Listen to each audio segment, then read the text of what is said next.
Hey, yes you. I Love Marvel.live presents Black Friday, an on-air advertising opportunity for your business. For just 250 Rand, you can advertise your product or service on our platform for 10 minutes. And guess what? It's to an audience of 170,000 viewers. That's crazy. For more information, dial 011-718-2600 or simply email ilam.livesales@gmail.com. Increase your sales today. Don't be an idiot.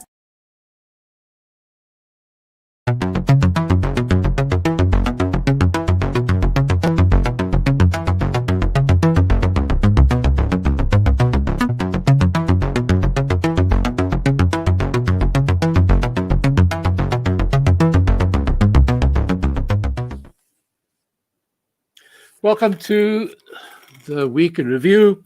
And the country went to elections, by-elections this week in 95 wards across the country. And some interesting results there for some people, and a lot of controversy actually around those results, with some people reading them differently to others. We had an arrangement. We've got a date with Helen Zille, the Fed chair of the DA, to talk to us this afternoon on this program. I spoke to assistant about a couple of minutes ago, and they said they were clicking in, and we have her. Good afternoon, Helen Zille. I'm very glad that we, in the nick of time, could find you and get you onto the program. As I said, 95 wards contested and spread over 55 municipalities, and some interesting results. And Helen Zille, I would like to start off straight away because there seems to be different interpretations of the results. There's some people saying that the DA took a wash, a bath, and others, and I think analysts like Gareth van Onselen saying, we're not interpreting this correctly. Actually, the DA didn't do badly at all. Yes, well, it depends on how you look at it, Quibus, and the important thing is to look at it accurately. The big question is, did we do better or worse than 2019? Did the ANC do better or worse than 2019? Did the EFF do better or worse than 2019? Now, it's one way to just look at the seats that were contested, those that were retained, those that were lost, and those that were gained. But it's quite a different thing when you look at the overall votes in the 44 by-elections that were contested in the same thing with the EFF, the ANC, and the DA together. And that is a fundamentally different thing. And so if you do that, you see the totality of votes when those three parties were in competition with each other. And there the ANC lost 7.8 percentage points from 2019. We remained roughly stable. We lost 0.8%, which is less than 1. And the EFF grew very marginally at 0.3%. However, when you look at the specific wards, it looks as if the DA had a bigger loss because we retained 14 of the 23 votes, elections that we fought. We lost 9, but we gained 2. So if you look at the losses and wins, you will think that the DA went down more than the other parties. But if you look at the votes, that's not true at all. But you have to look at the specific wards where there were problems for the DA and look at them ward by ward. But overall in votes, we did very well in our traditional voter base. And we grew in our black voter base, which was really good. The place where we really took a knock was in the wards that have a majority of people who would traditionally have been classified as colored or Indian.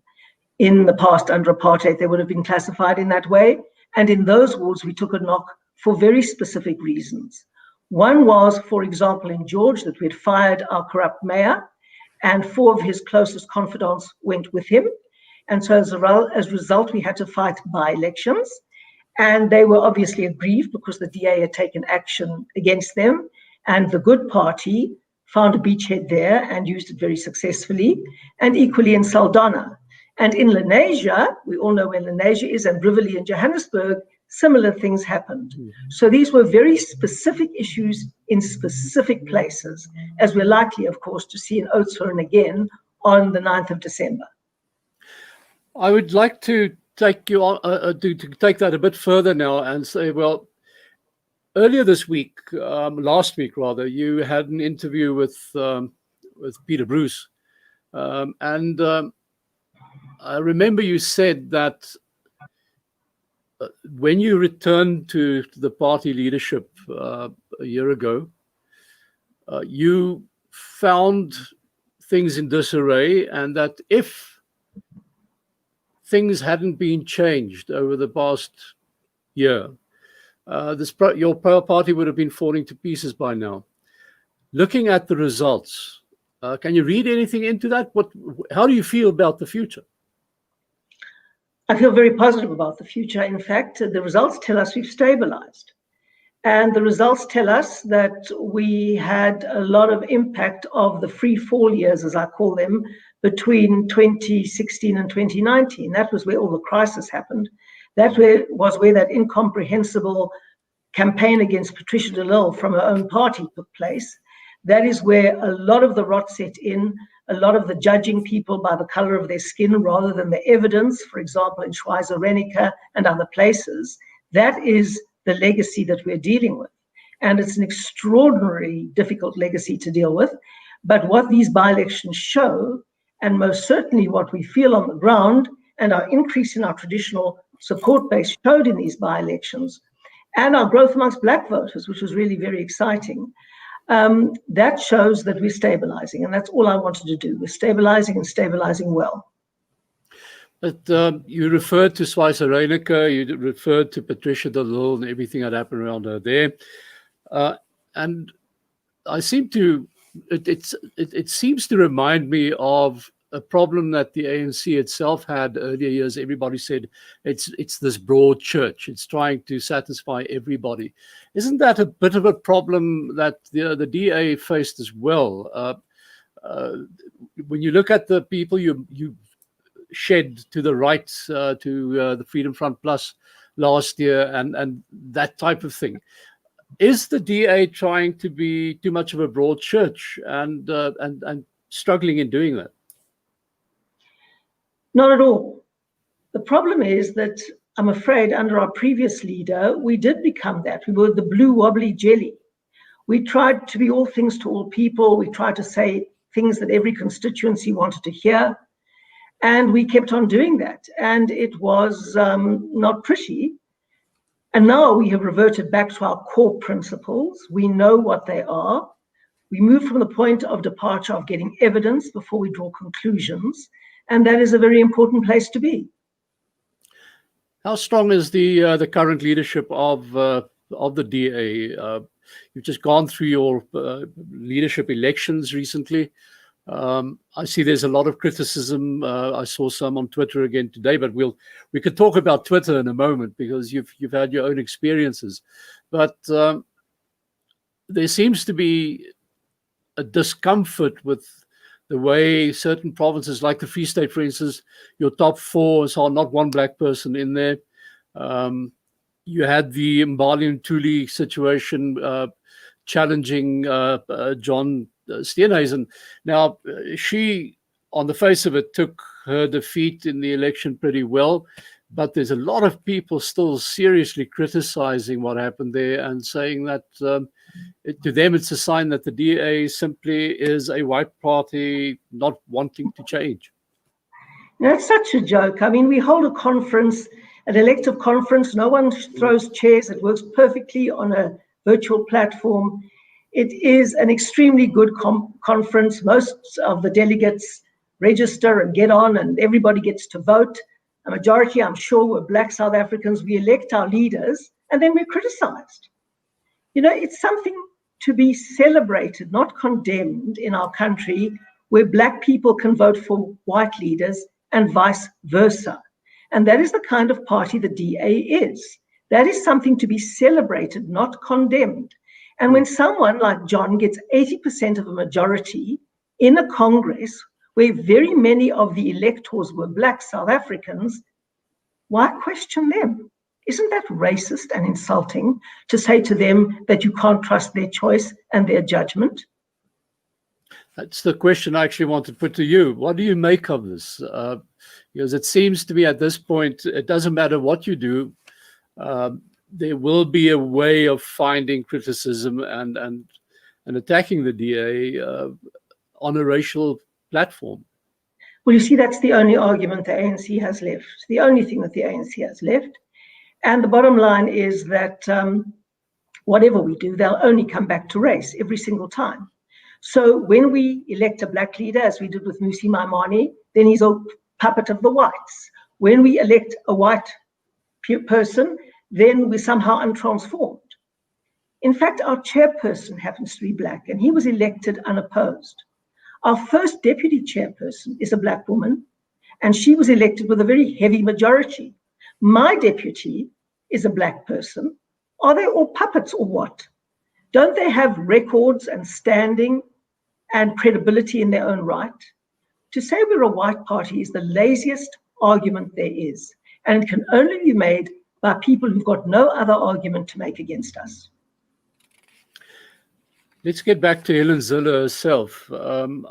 I mentioned that, I mean, you were out of leadership, you retired, and then not long after that, Helen Zille is back. She's chair, she's one of the leaders. And there are some people asking why. Because I stood in an election and won. That's why. That's a very short answer, Helen, but let's take it further than that. Because surely after having decided that you were retiring, there must have been very strong reasons for you to stand in that election. Yes, the review panel produced a report on why we'd gone backwards in the 2019 election. I read that report. I thought it was a good report. And as a consequence, I was asked to come back and stand for chair of Federal Council to work with other people to help get the party back on its feet. Is it back on its feet yet? It's getting there quickly. We understand what our principles are. We understand what our values are. We've had an elective Congress. We've had a policy conference. We've put all of our processes onto virtual platforms, and things are going very well. What do you do from here to win a broader base in the electorate? What we do from here is be true to our principles. We've shown again in these last elections, we went up amongst white and black voters. People like it when we're true to our principles of non-racialism, of constitutionalism, of the rule of law, of creating jobs through a growing market economy with safety nets for the poor. We're the only alternative there is to the ANC. We are the only party that can govern properly where we govern. And people want that. They don't want blue wobbly jelly that doesn't know what they stand for and tries to be all things to all people. Non-racialism you mentioned there, and that's the platform for the DA. There's been a lot of criticism of that as well. And I must admit, some of it surprised me. Sometimes I wonder when we throw around terminology, when we say non-racialism or we talk about liberalism, or those words seem to mean different things to different people. Is that your experience, that sometimes it tends to be misinterpreted, or what's happened here?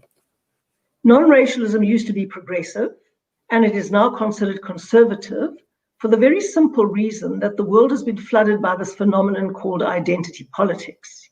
And so people mobilize around race, around gender, around sexuality, around different levels of disability or whatever it is, ableness, whatever you want to call it. And to be inclusive and to be non-racial and want to see people as people and not as products of their race or sex is considered to be conservative. It used to be progressive. It's suddenly, with identity politics, become conservative. And that is why it's controversial when we say we want to be inclusive and non-racial, because people say, no, you can't be. We're all products of our racist identity. Is that part of our problem, that, when we look at what's happened this past week in Bloemfontein as well with Ace Magashule and all over, that people will see and hear and actually believe that they've been stolen blind, robbed blind by a corrupt government and all sorts of other followers of that government or supporters, and still will go back to the polls and vote for them. Well, that is the huge issue. I mean, that happens. But the ANC in this set of by-elections, don't be fooled by their results. They went down 7.8 percentage points. Maybe it doesn't look like that on the number of wards they won, but if you look at the number of votes they got in comparison to the last time, they went down 7.8%, even on the percentage polls, not just the number of votes, because in by-elections, you get a much lower turnout at the polls. But on the percentage points, they went down dramatically, significantly. We stabilized, and the EFF went up very marginally. That's the takeout. Well, on that takeout, Helen Zille, thank you so much for taking part today. It was nice talking to you. And I hope we can do that again soon. And thanks for taking part. Bye-bye. And tell your journalist friends not to run away from me. They can interview me anytime. Hey, yes, you.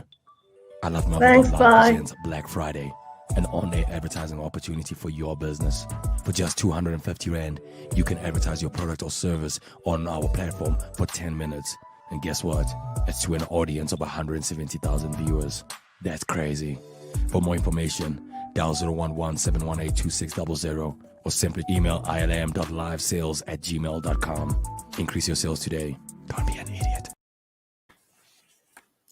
Oh, welcome back, and you're watching the Week in Review, and we carry on from here. We're looking at some other of the main news issues this past week, and joining us now is Gert van der Westhuizen. He's the opinions editor of November2020. Hello, Gert. Gert, can you hear me? Hi, Cobus. Yes, And I then, can. Can you hear me? Yeah, but there seems to be quite a bit of a lag there, so we'll have to keep that in mind when we talk to you now. But in the meantime, also welcoming now a familiar figure on this program is Theo Venter from Northwest University. He's a politics and policy specialist. And Theo, good afternoon. Welcome. Good afternoon. Well, I think the main issue that we really need to look at this afternoon, first of all, would be the big trek to Bloemfontein and all sorts of interesting things there. I don't know whether we should talk about Ace Magashule or about Carl Niehaus, but anyhow, it was picturesque to say the least. Gert? Yes, indeed it was. It seems to be the new trend in South African politics to bus people in when you don't have enough supporters in a certain town or in a certain area, like we saw in Senegal, for instance, where both sides bussed in some people. But it seems that the radical economic transformation faction in the ANC really has got a lot of money. You know, they bus people in, they've got T-shirts were pre-made, they've got flags and everything that were made beforehand. You know, last week when they weren't in town, there were some other demonstrations as well. But it is definitely a sign. I see the city press summed it up succinctly. They said it was an undeclared war before Bloemfontein. Now it's an open and declared war between the two factions of the ANC. Yeah, that's a good question. Where did that money come from? Because the ANC in the later part of this year has struggled to actually pay salaries. And now they can bus a whole lot of people. So if it didn't come from the party itself, then who paid for that? Maybe that's a very good thing to investigate.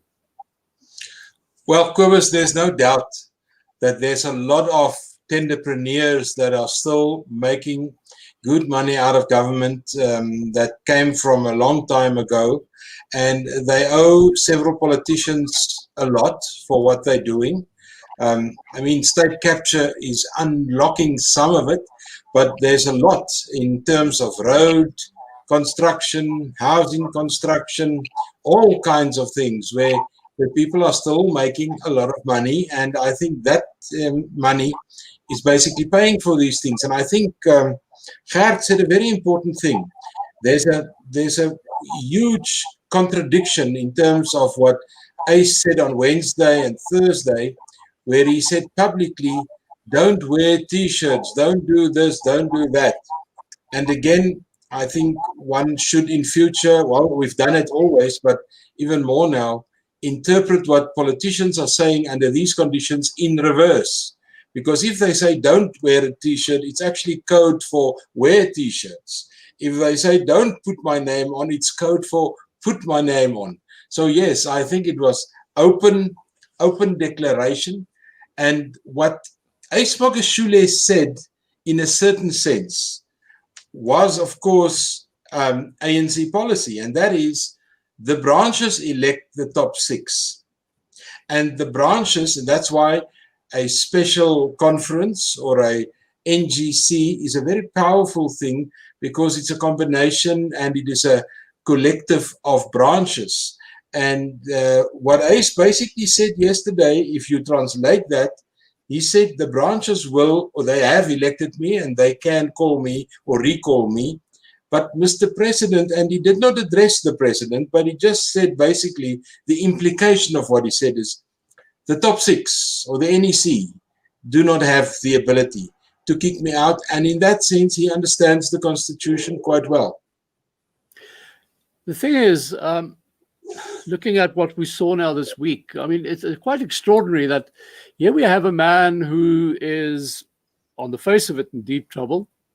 And instead of buckling down and trying to figure out some sort of a defense, he comes out fighting and threatens just about every other person in the... that's astonishing. I mean, basically what he implied that there's just about nobody in the leadership or in the party who hasn't done something that could be construed as corruption or dishonesty of some sort. Is that the way you saw it, Gert? Suppose attack is the best form of defense, isn't it? And we've seen it lots of times before. When people are in trouble, they say they are not going down alone. They are going to take some other people down with them. You know, and he most probably has a lot of dirt on a lot of people in the party. But you know, some things like this can tear a party completely apart. And that is the most dangerous thing for ANC in this regard, is the party can be torn apart. People have predicted the demise of the ANC for ages now, but it hasn't happened. And some people say it will never happen. But you know, this is very dangerous for the party. This is very dangerous for the party. As you do this and you take people down with you, have the whole party down with you. I think Mr. Magashule had a bit of a nasty feeling eventually when he heard that his PA in America, who's ex-PA, and she's now studying overseas. The FBI has had her in and had a few words with her. And now suddenly she seems to be turning state witness. And I think that must make Mr. Magashule very uncomfortable for you. Well, not only that, Kobus, I think that's important. But just look at the number of the amount of money that was posted as bail. The previous time that I saw that amount of money posted as bail against a politician was when John Block got bail in Kimberley. We know where he is now. John Block is in jail now. So the amount of bail is a kind relative to what the courts think the nature of the crime is and the case and all those kind of things. And then this opens, of course, a can of worms. He paid the 200,000 fairly easily, but he says he only owns 700,000 rands value of assets apart from his handsome salary that he gets as SG of the party. So yeah, I think the problems for ACE has now finally started. It has been there for a long time, but I think it has now started, and it now places him in a very difficult spot in the party and out of the party. And I think it was Peter Bruce or somebody that wrote today, or somewhere I read in the Sunday Press, somebody said, well, Ace, as a politician, or Tim du Plessis, I think, that said, Tim, this is the end of your political career. You can now do what you want to, but your career in the ANC has basically ended. I think that's a that's a bit premature, but I think something of that definitely resonates in the Ysburger Schule camp. I'm tempted to say, well, maybe you can go and find shelter with Shepherd Bushiri, who suddenly departed these shores under very suspicious circumstances. Bit of a diplomatic war maybe brewing there, Theo? Yeah, and I think the president isn't looking good, because he had a meeting on Friday with the president of Malawi, and the stories that I've read is that Bushiri and the president of Malawi landed basically at the same time in Malawi, different planes, but at the same time.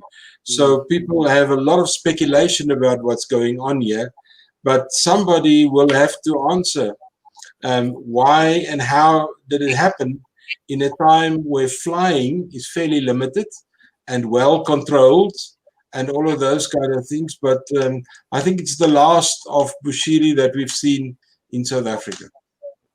Another question that needs to be answered by the president and his senior medical people and leaders, and that's the whole debacle around the vaccine for COVID-19. And I'm calling it a debacle in the sense that we've now heard that there will be a vaccine available sometime early next year.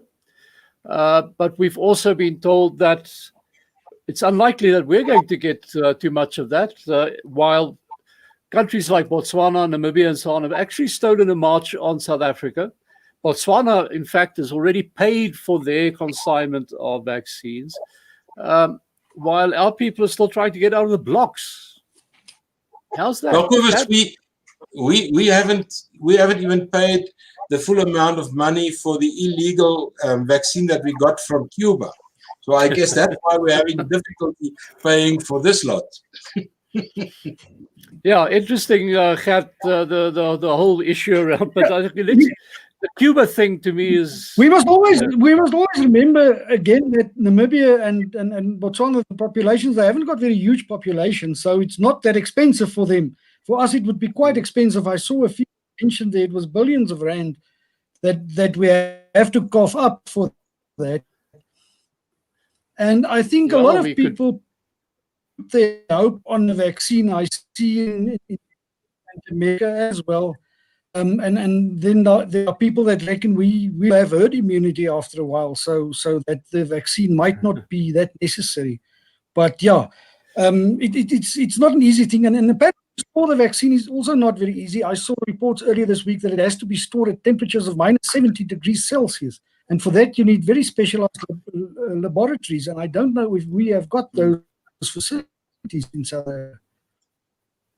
But Cobus, I'm not sure about that story. We now know that Aspen is making the vaccines in Port Elizabeth, although it's for Johnson & Johnson, an American company. We know that under the Trump administration, an American first policy would have been a normal thing. Under a Biden administration that I'm expecting to be, that we will see on the 20th of January, I think the Americans will have a different take and a different way in dealing with these things. So, yeah, we should be concerned about our bureaucracy and our officials, but I'm not that concerned about the vaccine in South Africa. And by the way, countries in the Southern Hemisphere seems to be a little bit more resilient vis-a-vis this virus. There's still research going on and all kinds of things are looked at.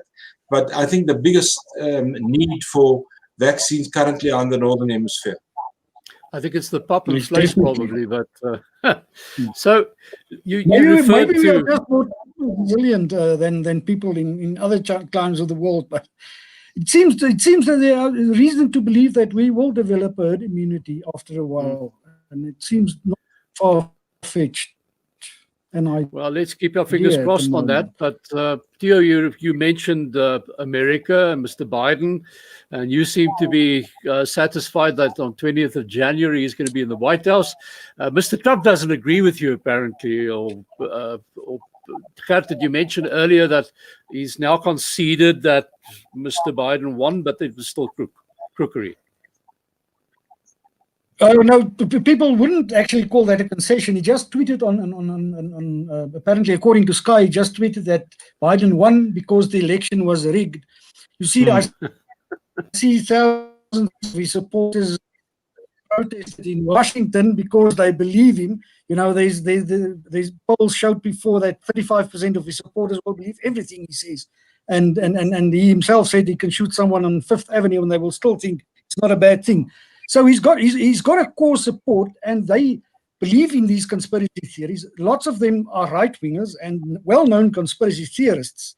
And you see, Trump is actually very callous in what he's doing, because there were demonstrators demonstrating against those again, and there were some clashes. And it's turning out to be a racial thing as well at the moment.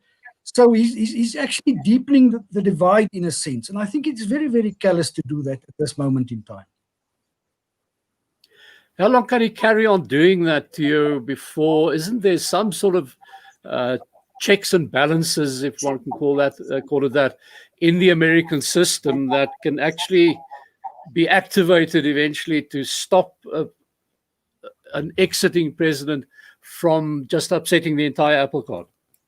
Yeah, I think that the important thing here is to understand two things about the American political system. The one is tradition, and the other one is what the Constitution says.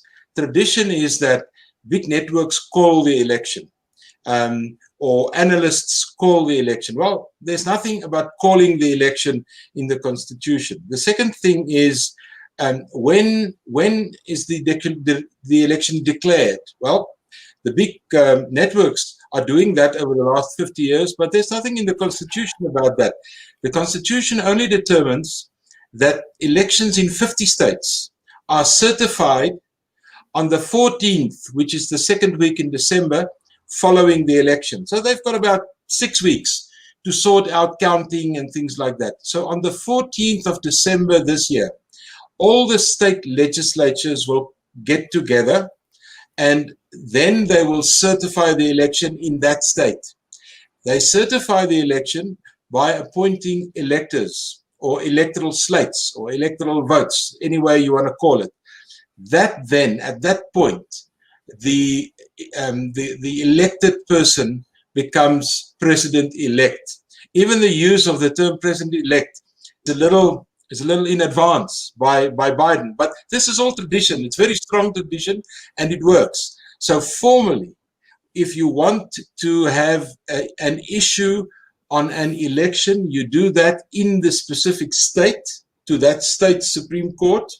If you're not happy with the outcome, you can then appeal to the Supreme Court. None of the cases have reached the Supreme Court. So I think what we will see is on the 14th of December, most of the states will certify the elections. It's then officially called, and then we will have an inauguration on the 20th. Now, the next moment that is important is the 5th of January.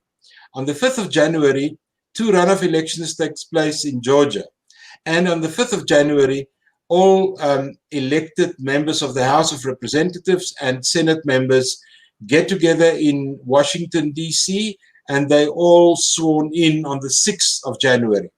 On the 6th of January, the House of Representatives formally take note of what the states did, and the Senate, of course, opens all these electoral votes. And the interesting thing is, the vice president does that. So Mike Pence will open the envelope with all the electoral votes, and the electoral votes are typically absolutely according to party, because an elector is a party loyalist. So there's very few cases in history where an elected changed his mind during such an election, but it's possible. We've seen a few of that, but it's very small. So I don't think any changes will happen. So once we're through the 6th of January, then it's the preparation for the 20th. And my view is that the horse has bolted.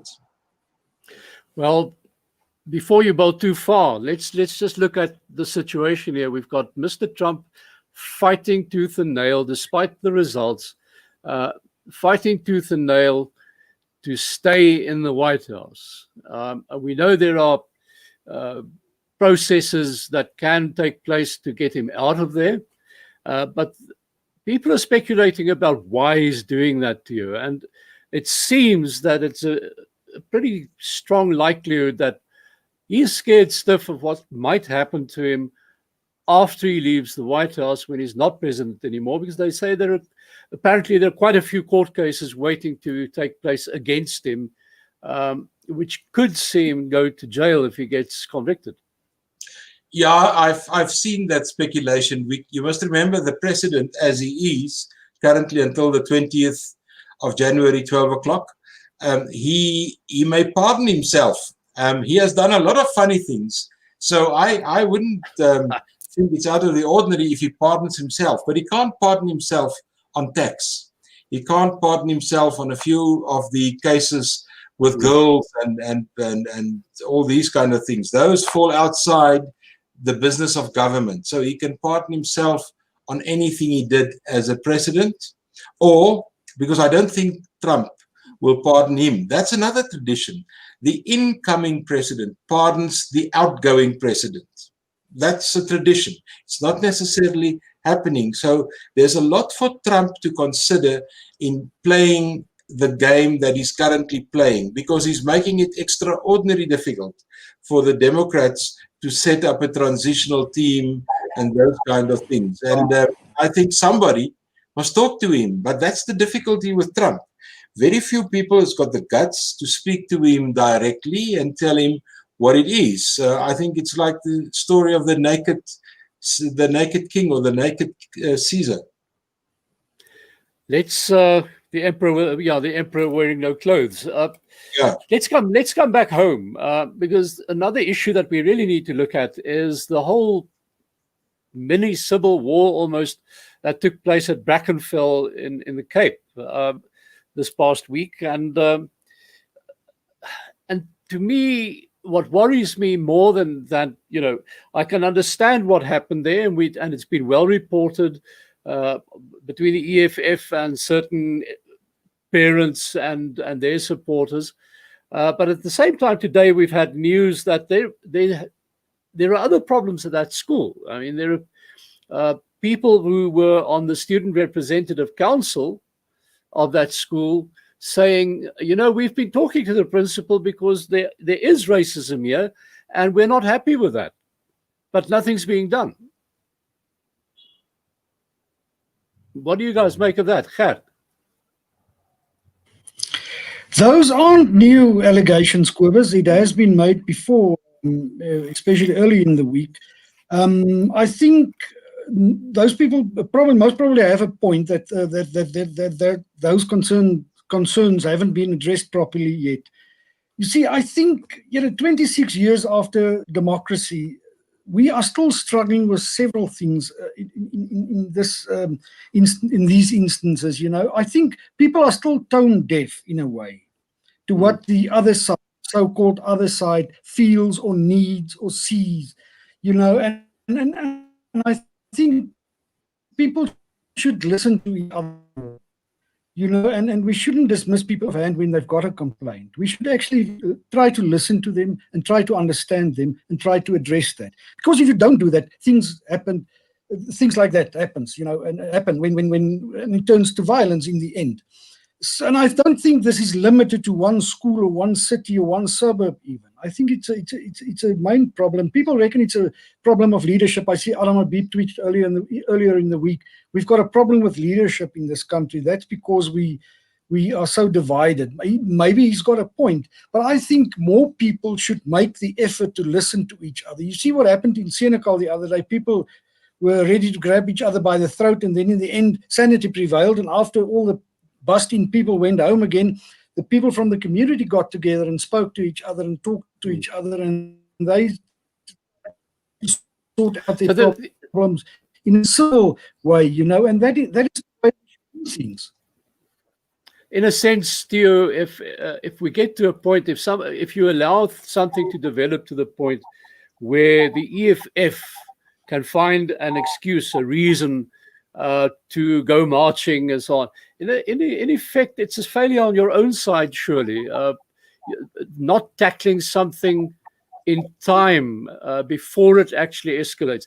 And I want to emphasize here also, look, it's been said many times now that what this actual fight was about was people invited to a private party. This wasn't a school affair. And yet the EFF, like Helen Zille pointed out, found it okay to march against the school, who had no participation in this function. So that's one thing. But it seems that there are other problems there that aren't really being addressed, and giving people a reason, an excuse to destabilize matters. Theo? Back to the US, where we were a few minutes ago. If you look at Black Lives Matter in the US and the case of that man that was suffocated by the police officers, that was the incident.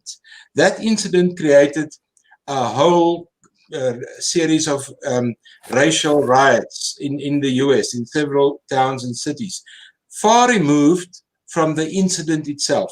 Very often the incident is just that little spark that gives rise to issues that's already in society. In other words, we have problems in society, and the culture and the climate is such that people are just waiting for something so as to allow it to boil over. Now, prior to 1994, we had an interesting technology that worked quite well, and that was so-called peace committees. We had committees all over the place trying to get communities to talk to each other.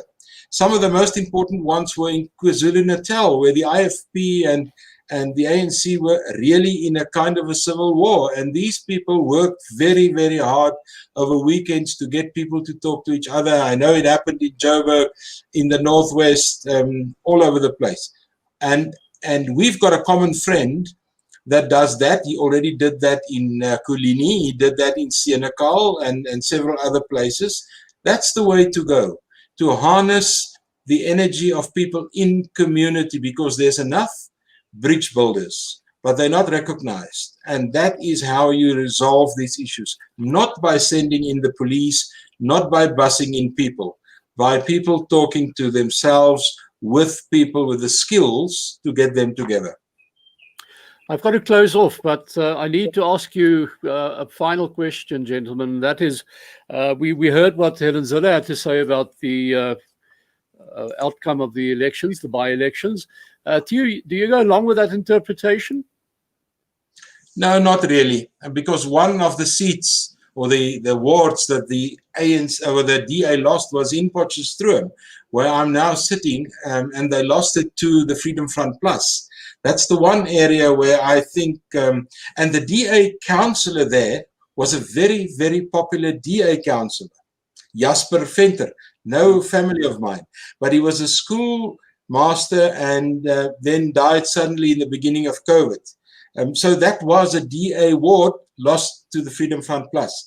The second point where I would have differed with her was she said we must compare the outcome of Super Wednesday with 2019. Why? It's not comparable. You must compare it to 2016 when we had local government elections. You compare local government elections with local government elections. Don't mix the two. It's a mixed message and you get the wrong kind of outcome. I think the DA really lost, were the big loser on Wednesday. That's Theo Venter, and that's where we end today's program. I want to say thanks to Theo from Northwest University and also Gert van der Westhuizen from Netwerk24. And we'll be back next Sunday, 5 o'clock, and have a very nice week. My name is Cobus Bester, and I'll see you next week. Bye-bye.